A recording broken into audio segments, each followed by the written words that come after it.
దానికి రంగస్వామికి దారి జర్నీ అనేటువంటిది ఒక 0.75 కిలోమీటర్లు దేవస్థానం దగ్గరికి ఉంటుంది. చూడండి చుట్టూ ప్రకృతి రమణీయం ఎంత అందంగా ఉందో. ఇలా 2 వీలర్ కానీ 4 వీలర్ కానీ ఆటోస్ కానీ అన్నీ కూడా దేవస్థానం గుడి దగ్గరికి వెళ్ళేటువంటి రోడ్డు మార్గం ఇది. చూడండి ఇక్కడ చిన్న గాంధీ తాత ఎలా ఉన్నాడు. అసలు ఎంత మంచిగా ఉన్నాయో చెట్లు. ఇక్కడ గుల్లకమ్మ నదిలో చెట్లన్నీ కూడా ఎలా ఉన్నాయో చూడండి. ఇక్కడ చూడండి ఎలా ఉందో.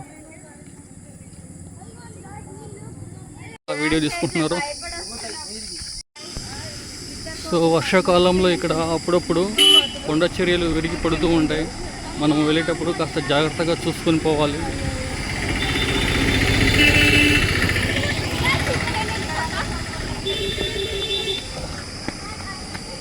చూడండి ఆటోస్ కూడా, షేర్ ఆటోస్ కూడా వస్తున్నాయి.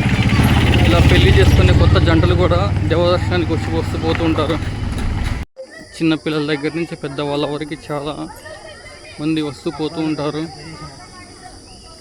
ఆధ్యాత్మికమైనటువంటి ప్రదేశం ఇది. ప్రకృతిలో రమణీయమైనటువంటి ప్రదేశం ఇది. సో ఇక్కడ ఆంజనేయ స్వామి ప్రతిరూపమైనటువంటి కోతులు చాలా అంటే చాలా ఉంటాయి. నది ఈ మొత్తం కూడా చాలా అంటే చాలా అందమైనటువంటి ప్రదేశం ఇది. గుండ్లకమ్మ నది, ప్రస్తుతం వాటర్ లేదు.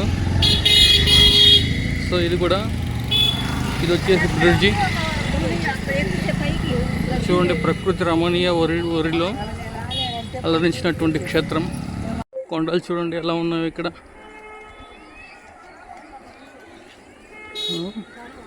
వందల ఏళ్ళ పురాణ చరిత్ర కలిగినటువంటి క్షేత్రం. సాక్షాత్ వెంకటేశ్వర స్వామి వచ్చినటువంటి క్షేత్రం ఇది. ఇక్కడ స్వామివారు పడుకొని ఉంటారు. ఒక పక్కకు వంగి ఉంటారు ఇక్కడ స్వామివారు.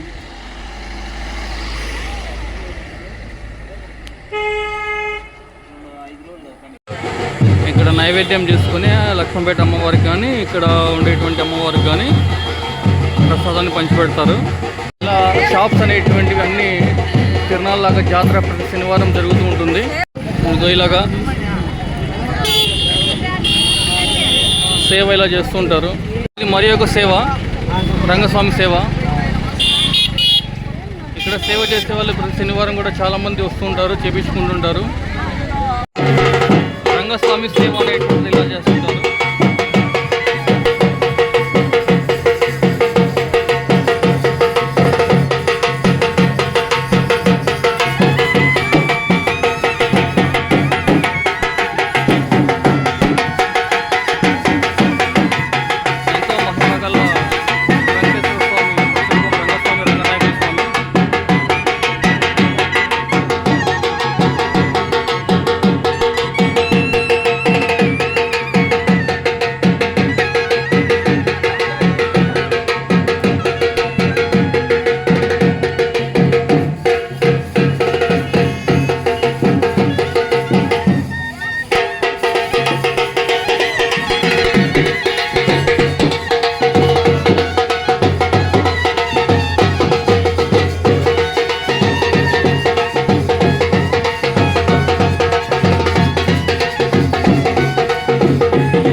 ఇది కాశీ నాయన అన్న సత్రము. అక్కడ కనిపించేది రెడ్డి అన్న సత్రము. ఇదే శ్రీకృష్ణదేవరాయ బలిజ కాపు అన్నదాన సత్రము. ఇక్కడ ప్రతి శనివారం కూడా అన్నదానం జరుగుతూ ఉంటుంది. చాలా టేస్టీగా, చాలా రుచిగా, చాలా శుభ్రతంగా ఉంటుంది. తర్వాత మీ తోచినంత సహాయం కూడా మీరు చేయడానికి అవకాశం ఉంటుంది, చేయొచ్చు కూడా. మీరు 5,116 అలా కనుక ఇచ్చినట్లయితే కనుక మీ ఫోటోలు ఫ్రేమ్ కట్టించేసి ఇక్కడ దాతలు అని చెప్పేసి లోపల ఫ్రేమ్ కట్టించి పెడతారు. ఇది 6వ సత్రం. ప్రతి వర్గానికి ఇక్కడ సత్రాలు అనేటువంటివి ఉంటాయి, లైక్ శ్రీశైలంలో లాగా. ఇది రెడ్డి అన్నదాన సత్రం.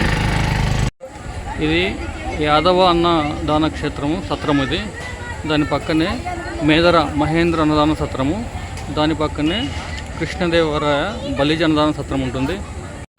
ఇది రెడ్డి అన్నదాన సత్రం. ఇలా షాప్స్ అనేటువంటివి అన్నీ తిరునాళ్ళలాగా జాతర ప్రతి శనివారం జరుగుతూ ఉంటుంది. ఇక్కడ నైవేద్యం చేసుకుని లక్ష్మీపేట అమ్మవారికి కానీ ఇక్కడ ఉండేటువంటి అమ్మవారికి కానీ ప్రసాదాన్ని పంచిపెడతారు. ఇక్కడ నుంచి సీనరీ చూడండి ఎంత అందంగా ఉందో. గుండము మధ్యన జలపాతము. ఇవి రావడానికి ఒక మెట్లు, దిగడానికి ఇంకొక మెట్లు అక్కడ కనిపించేటువంటిది, ఎర్రసార్లు కనిపించేటువంటిది దిగడానికి. ఇవి ఎక్కేందుకు మెట్లు. ఇవి దిగడానికి ఉపయోగించేటువంటి మెట్లు. ఇది స్వామివారి గోపురము. ఇది ధ్వజస్తంభం.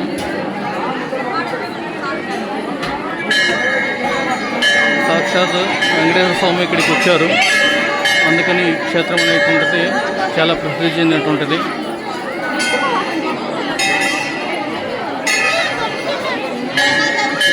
ధ్వజస్తంభం అనేది ఎలా ఉందో పైకి, ధ్వజస్తంభము గోపురం. గుడి గంటలు ఇవి.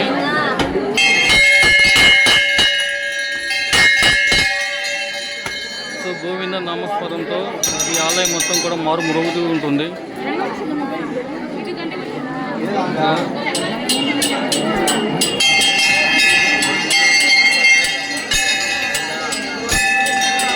ఇది స్వామివారి కళ్యాణ మండపము. ప్రతి నెల 2వ శనివారము ఇక్కడ స్వామివారికి అమ్మవారికి కళ్యాణం జరుగుతూ ఉంటుంది. భక్తులందరూ తమ కొద్ది విరాళాలు ఇక్కడ ఇవ్వడానికి అవకాశం ఉంటుంది.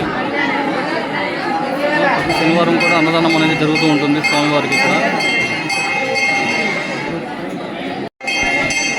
ఇదేలా కళ్యాణ మండపము.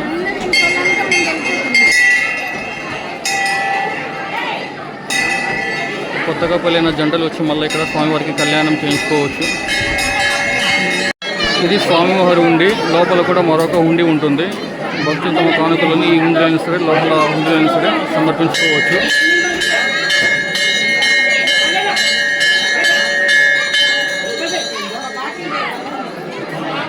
ఇలా స్వామివారికి నైవేద్యాలు సమర్పిస్తూ ఉంటారు. చూడండి, నైవేద్యం అనేది నెత్తిన పెట్టుకొని పవిత్రంగా వండుకొని స్వామివారికి ఆడ మగని తేడా లేకుండా ముక్కుబడి ఉన్న వాళ్ళందరూ సమర్పిస్తూ ఉంటారు దేవుడికి. ఇవి స్వామివారి మరొక 2 హుండీలు. లక్ష్మిది. స్వామివారి దర్శనం అయిపోయి స్వామివారి వెనక భాగంలో వచ్చాము ఇక్కడికి. చూడండి ఎలా అందంగా ఉందో కొండలన్నీ.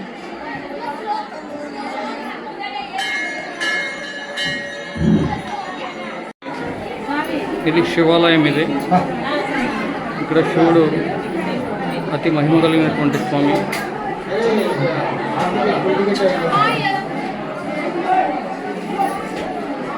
ఇక్కడ లక్ష్మీపేట అమ్మవారు మొదలు చెప్పినటువంటిది. అమ్మవారిని ఇక్కడ ప్రతిష్ఠించారు కొండలను తీసుకొచ్చి. చాలా మహిమ గల దేవత ఈమె కూడా. ఇక్కడ కూడా కళ్యాణం జరుగుతూ ఉంటుంది.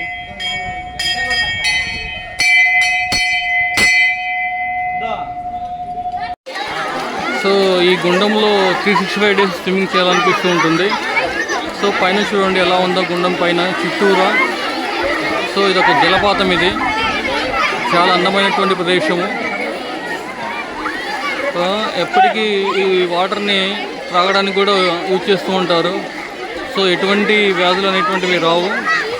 చాలా స్వచ్ఛమైనటువంటి నీరు. ఎంత వందల మంది వేల మంది స్నానాలు చేసినా కానీ ఇక్కడ వాటర్ అనేటువంటిది, నీరు అనేటువంటిది కలుషితం కాదు ఇక్కడ. సో అంత స్వచ్ఛమైనటువంటి నీరు. సో చూడండి, ఎంత చూసినా తనివి తీరదు ఈ గుండం యొక్క నీరు. ఒక్కసారి ప్రకృతిని చూడండి ఎలా ఉందో. ప్రకృతి ఒడిలో ఒదిగినటువంటి రమణీయమైన పుణ్యక్షేత్రం ఈ రంగస్వామి టెంపుల్. చూడండి అక్కడ కనిపించేటువంటి గుండం.